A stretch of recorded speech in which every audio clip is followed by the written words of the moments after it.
So just for a disclaimer statement for this video, there will be words that are not necessarily politically correct nowadays that were at the time that this book was written, which is the late 1950s to early 1960s.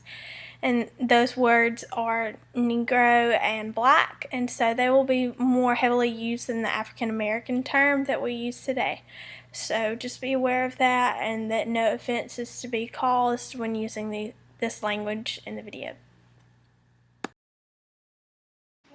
So my presentation is about Black Like Me. It's a book by John Howard Griffin, and it's a story of a man that is trying to see and understand both sides of the story.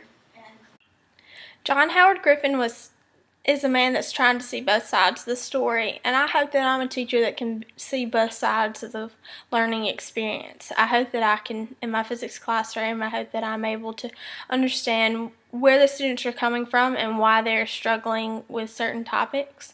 I hope that I can understand where the parents are coming from whenever they struggle to help their students with their homework at night. I hope that I can understand from students that have extracurricular activities if they need a little extra time, or maybe if they have a special needs that they need to either have an alternate test, or that I'll be willing to understand to better help the learning environment for my students. I hope that I can apply physics concepts and make them more applicable for the students, and so that they will in turn see it from my side and see why I do get so excited about physics and why I do love it so much, and see where it's useful, and hopefully get them a little excited about it too. A little background on him is he was born June 16th in 1920 in Dallas, Texas. He lived most of his life in Mansfield, Texas. It's close to Fort Worth, and that's where his office and stuff was. On September 9th, of 1980, he passed away in Fort Worth. He was an investigative journalist, a qualitative researcher, and an author. Some of his other books are The Devil Rides Outside, Land of the High Sky, and Scattered Shadows. And Scattered Shadows is actually, he was blind, regained his sight. I don't know a lot about it, but that'll come into play later. He really wanted to focus on racial inequality, so what he did was he dyed himself in a way. He started taking some medicine and exposed himself to radiation, and it changed the color of his skin. And so that's his experiment. That's what his book is about, is whenever he started. He went into the Deep South. He started in New Orleans, and he started in the French Quarter, which is, he was blind the last time he was there, so he got to relearn it as to be able to see. And then after his change, he got to relearn it again as a black man. What I mainly got from his book was to have the ability to unify. You must at least have the willingness to try to understand each other. And so that's exactly what he did. He wanted to see both sides of the story. So he did exactly that. He became who he wanted to learn from. In my classroom, I may not have to deal with all the racial issues that Mr. Griffin had to deal with whenever he was doing this experiment, but I will have to understand the other side from where the students are coming from and why they want to learn, from their motivation. I will need to understand, do the students really care about what they're wanting to learn? Do they just like math and want to learn what it's used for? Why are the students taking physics, and what purposes have for them? If the students are more interested in engineering, then that should be fairly easy. But for students that maybe are just taking the class but don't ever intend to use it, if they maybe want to be farmers, then they can apply it in that way, and they just may not know it. And so I'll need to be able to understand from their perspective what would make this worthwhile for them to learn. Why are these physics concepts important for them? And to apply it from farming to sports to engineering to anything. Physics is the way that it's what makes the world go round. It's how everything works. And so I want to make the students realize that it is worthwhile for knowing, and I will have to be willing to understand where they're coming from so that they will be willing to learn and be better students, but I have to be a better teacher at the same time to do this. A quote from Griffin's book is that the South's racial situation was a blot on the whole country, and especially reflected against us overseas. But the best way to find out if we had second-class citizens and what their plight was to become one of them. So that's what he did.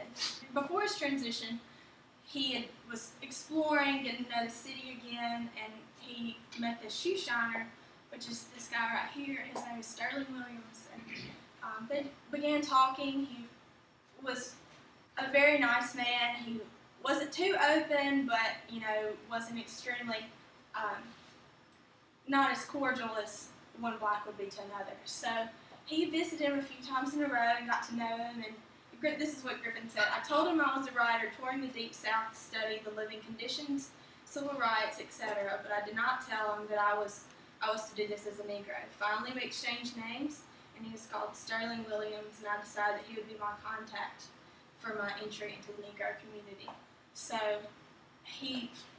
as he did the radiation, his pigmentation darkened, and then one night he shaved his head because he didn't have the curly usual hair, and it was slicked, and put dye on himself, and then he reapproached the community. So the next day he went up and he went to Mr. Sterling and started talking, and he was a lot more friendly and open about things. He says, "Do you remember these shoes? Do they look familiar to you?" And he said, "Well, I've been shining some shoes similar to these of a white man." And that was kind of the realization. And so I just thought that was really cool. So the reason why Mr. Sterling Williams was able to open up to Mr. Griffin once he was black is because they had a genuine trust between each other. And Nell Noddings really emphasizes the need for caring and trust with your students. Without care, there is no trust, and for us to really be able to invest in our students better, we have to be able to, the students have to be able to trust us as teachers. She says that caring is a connection or encounter between two human beings. Both parties must contribute something. So this implies that as a teacher, I have to give the students something if I expect them to give something back. For example, in my classroom, if I want my students to work and to do whatever I ask them to do, for like maybe to do their example problems or things like that, I have to be willing to explain it and to show where I'm coming from and what the concepts are and things like that. She also talks about you need to teach your students to care about everything, and that's what I hope to do. Is physics is everywhere, and so it is everything, and I get so excited about that, and I want my students to be excited about that. And so if I can teach them to apply it in whatever their interests are, whether it be agricultural, whether it be band, or whether it be sports, or who knows what it is, even movies, to see if the things really could happen like they do in the movies, or how maybe to find out how hard they would have to throw a football to make it get to the other end of the football field, things like that. I just think that's really cool. That's the true life applications of physics, or some of them. And in band, acoustics is a whole genre of physics, and so it's just the coolest stuff. And so I want my students to learn to care about everything that they learn and be able to apply in real life situations. And by them learning to care about it, that's me caring for them, and that assures me as a teacher that they have learned and that I've done a good job as a teacher and doing those principles that I wish to convey. So also, Wormelli talks about differentiated instruction, and that's exactly what we would be doing with applying it between sports or band or whatever other extracurricular activities they have that interest them, and making the students love what they're learning. And Wiggins talks about how curriculum shouldn't be a routine. It should be something that changes every year, or changes with the students. for that example, if I have more band students in one class, maybe we focus a little more on the acoustic side of things, or vibrations of sound and all of that effects and how they change. Or maybe we study more mechanics if it's a class full of athletes or things like that. And just going with the students' love and what they find interesting. That's the way that I can be a better teacher. With the book, I wouldn't necessarily say that my perspectives changed as much as I would say that they were broadened. My understanding was widened and all that. Especially seeing the specific examples from one man trying to understand, seeing his actual experiences and not just stories of other stories and things like that. After reading Griffin's book, the overall impression I'm left with is that you must at least have the willingness to understand each other. And that's the thing where a lot of people in this time period, they conflicted, is that they didn't try to understand each other, they only tried to see it as from one perspective. I might even go to say it's because of the misunderstanding or the non-willingness, they wouldn't even extend grace or mercy to each other. My father, he always tells me, and always has, that people don't care how much you know till they know how much you care, and that's exactly what Mr. Griffin, what he showed to Mr. Sterling, is that he wanted him to understand that he wasn't just trying to be thrown into all of this. He wanted him to understand that he really was for him and try, all of that. For whites, at this time, a lot of them that were trying to help, they were trying to help in segregation and their cures and things like that. And they were trying to help bring up, or as Griffin says, help the black men overcome their blackness. Referring to the same people, he also says that some whites who had never really understood were offended by the sudden death of their role as the good white leading the poor black out of the jungle. That was after his transition back into the white community, he wrote that. And I just really thought that was so significant that even the people that thought they were doing good, they were just as racially biased as those that were slanderous. With the rise of the Negro education, a lot of white professors at black colleges, they were being asked to leave because they wanted to be replaced with black teachers, or the students were demanding that. But even though they'd given their whole careers, and a lot of white students even went out in busloads to try to sign blacks up to vote and everything else, once they got that right and got their power, they didn't want any more help. And a lot of whites didn't understand this. So one thing that he did was, as he traveled around the South. He started in New Orleans. He went to Hattiesburg and then back to New Orleans, to Biloxi, Birmingham, and I believe Atlanta. He may have touched on a few other places. So for the most part, he went by bus, but a lot of times he couldn't go by bus. He hitchhiked, and so along the way, he met a lot of different people. And one of the men that he was talking to that picked him up was a white man, and he was surprised at how intelligent Mr. Griffin was. They got in the conversation of whites had a skewed image of the blacks and their communities and how they do things. Griffin told him, "We're all born blank, and it's the same for blacks or whites or any other shade of man. Your blanks have been filled in differently from those of a child grown up in filth and poverty in the ghetto." And after some time of awkward silence, he said, "But the situation is changing. The Negro may not understand exactly how, but he knows one thing. The only way out of this tragedy is through education, training. Thousands of them sacrifice everything to get their education, to prove once and for all that the Negro's capacity for learning, for accomplishment, is equal to that of any other man, that the pigment has nothing to do with the degrees of intelligence, talent, or virtue. This isn't just wishful thinking, and it's been proved conclusively in every way." So I have a friend that I grew up with in high school. She was black, and she came from a very low-income family. Her dad was a truck driver and was almost never there. Her mom passed away in the middle of high school on the operating table. Like, she was trying to get her heart fixed, and she just died there. So she really became like one of us. A lot of people would ask, like, if we were coming to the basketball. She was a manager, and she would ride home from ball games with me and my family, and I showed up and she wasn't there with me. They asked where she was. Your sister? She pretty much became one of my sisters. Even though she had all the hard situations, she knew that education was her only way out and to live a better lifestyle for herself and her family. She has a younger brother and a younger sister that she also looked for. So now she's actually in college. She's studying to be a math teacher. So she knows the importance of education, and she wants to further that. And along with that, she learned a lot of what the other presenter in the video said about in Ruby Payne's Hidden Rules of a Culture.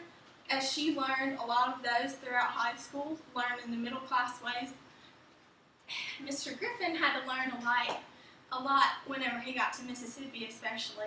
He was on a bus one day and he thought he was getting like a sympathetic look from this white woman.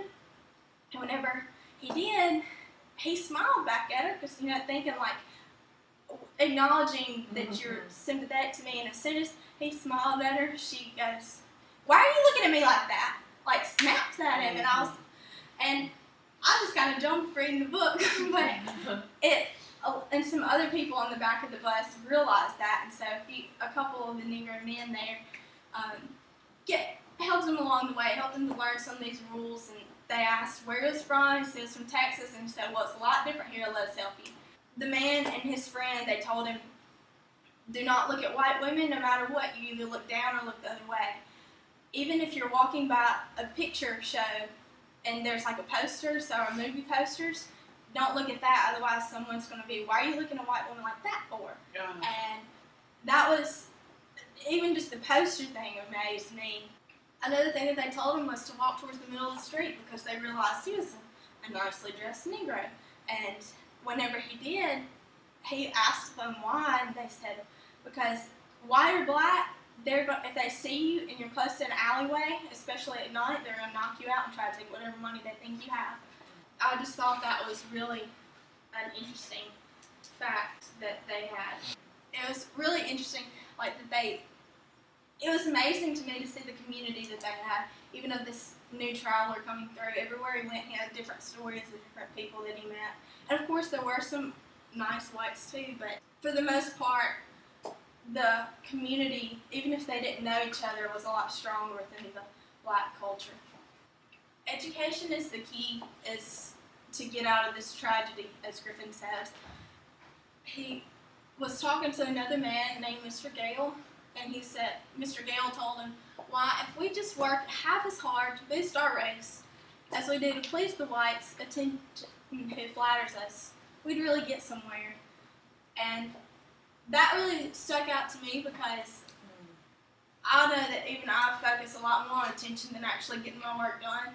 If I do my work, then I would get that attention that I wanted so much. Truth. What I got out of it was once the focus turns from getting attention, progress can begin. And that's not only blacks and whites, that's anything nowadays. That's in your athletics and your sports, and I really believe that can be used in my future classroom. At the beginning of the semester, I went to a Women of Physics conference. It was very interesting.